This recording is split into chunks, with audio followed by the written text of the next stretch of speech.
இதான்டா மாட்டினா மொத்தமா மாட்டுவானுங்க, இல்லாட்டி ஒருத்தனும் சிக்க மாட்டான்.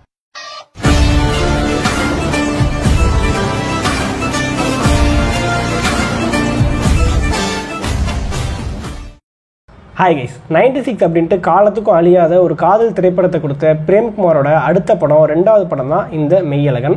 ஸோ 96 படமாச்சு, அந்த படமே ரொம்ப புதுசாக இருந்துச்சு. பட் அந்த படமாச்சு ரெண்டு காதலர்கள், பிரிஞ்ச காதலர்கள் பல வருஷம் கழிச்சு மீட் பண்ணுறாங்க அப்படிங்கும்போது அவங்களுக்குள்ள என்ன பேசிப்பாங்க அப்படிங்கிற ஒரு நிறைய க்யூரியாசிட்டி அந்த லைன் சொல்லும் போதே இருக்குது.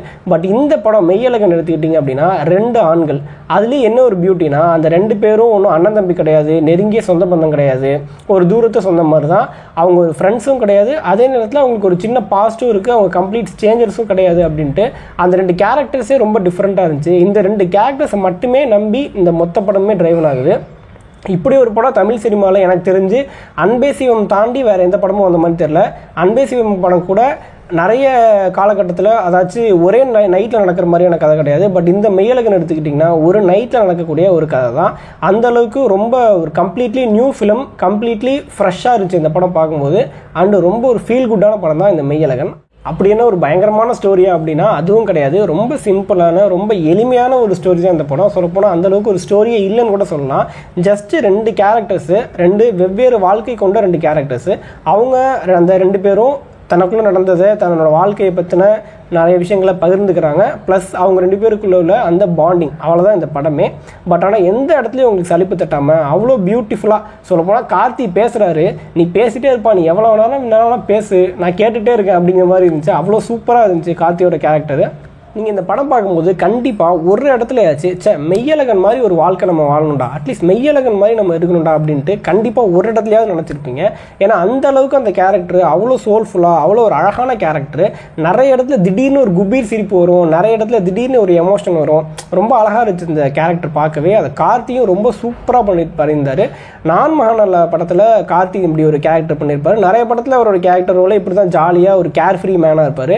அதனால இந்த படத்துக்கு ரொம்ப ஆப்டாக பொருந்துறாரு. உண்மையிலேயே நமக்கு ரொம்ப பிடிச்ச ஒரு ஆள் கூட இருக்கும்போது, அவங்க கூட அப்படியே போகும்போது நம்ம மனசுக்கு தோன்ற விஷயங்கள் எல்லாத்தையும் பேசுவோம் இல்லையா. நமக்கு ரொம்ப பிடிச்ச விஷயங்கள், நம்ம ஃபாலோ பண்ணுற விஷயங்கள், நம்மளை பாதித்த நிறைய விஷயங்கள் அப்படின்ட்டு எல்லாத்தையும் நம்ம பகிர்ந்துப்போம் இல்லையா. அந்த மாதிரி தான் இந்த படத்தோட செகண்ட் ஹாஃபில் நிறைய சீன்ஸ் அப்படி தான் மூவ் ஆகுது. சொல்லப்போனால் அது அதுக்கு மட்டும் யூஸ் ஆகாமல் மெய்யழகன் கேரக்டர், மெய்யழகன் எப்படிப்பட்ட ஒரு ஆள், மெய்யழகன் இப்படி இருக்கிறதுனால இன்னும் அரவிந்த் சாமிக்கு அவரை பிடிச்சி போகுது அப்படின்ட்டு அந்த பாண்டிங்கை இன்னும் ஸ்ட்ராங்காக காட்டுறதுக்கும் அந்த சீன்ஸ் உதவுது. அதுவும் கரிகால சோழன், தூத்துக்குடி துப்பாக்கிச்சூடு, இலங்கை போர், பிரபாகரன் அப்படின்ட்டு நம்ம வரலாறுன்னு சொல்லிட்டு நம்ம என்னென்ன படிச்சுட்டு இருக்கோம் அப்படின்ட்டு எக்கச்சக்கமான விஷயத்த இந்த படம் டிஸ்கஸ் பண்ணுது. அவங்க டிஸ்கஸ் பண்ணுறாங்க இந்த படத்தில். நிறைய பேர் நினைக்கலாம் இந்த படத்துக்கும் இதுக்கும் என்னப்பா சம்மந்தம், எதுக்கு சம்மந்தமே இல்லாமல் நிறைய விஷயம் இடையில இருக்குது அப்படின்னு. பட் என்ன கேட்டிங்கன்னா, ஒரு பொறுப்புள்ள ஒரு காமன் மேன் அவன் புலம்பும் போது, அவன் மனசு விட்டு அப்படியே ஒரு ராத்திரி பேசிகிட்டு இருக்கும்போது அவன் என்னென்னலாம் பேசுவான் அப்படிங்கிற மாதிரி தான் எனக்கு இருந்துச்சு. படத்தை விட்டு எங்கேயும் டீவியேட் ஆகாமல் படத்துக்குள்ளே அவன் சொல்கிற மாதிரி தான் எனக்கு இருந்துச்சு. எனக்கு ரொம்ப பிடிச்சிருந்துச்சு. இதுக்கும் மேலே அந்த ஜல்லிக்கட்டு சீக்வன்ஸ்லாம் வேறு லெவலில் இருந்துச்சு. அந்த பர்டிகுலர் போர்ஷன் மட்டும் படத்துலேருந்து ஒரு வேறு இடத்துக்கு போயிட்டு வந்த மாதிரி இருந்துச்சு.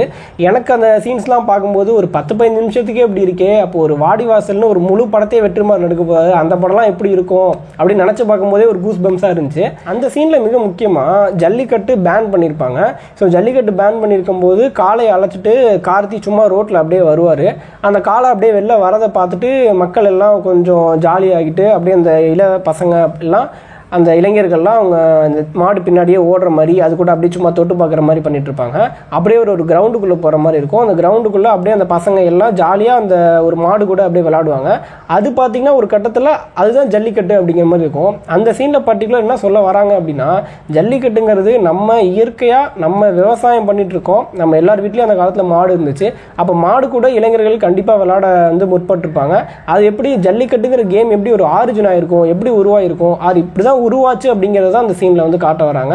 ஏன்னா நிறைய பேர் ஜல்லிக்கட்டு இஷ்யூ அப்போலாம் அது தேவையில்லாத ஒன்று, மாடை கஷ்டப்படுத்துகிறாங்க அப்படின்னு தான் சொல்லிட்டு இருந்தாங்க. பட் இந்த ஒரு சீனில் அவ்வளோ அழகாக விஷுவலாகவே சொல்லியிருப்பாரு. ஜல்லிக்கட்டு நம்ம பாரம்பரியமாக எப்படி, நம்ம இயற்கையாக நம்ம கூட எப்படி கலந்துருக்கு அப்படிங்கிறத, அந்த மாடு நம்ம கூட எப்படி கலந்துருக்கு அப்படிங்கிறத ரொம்ப சூப்பராக காட்டியிருப்பாரு.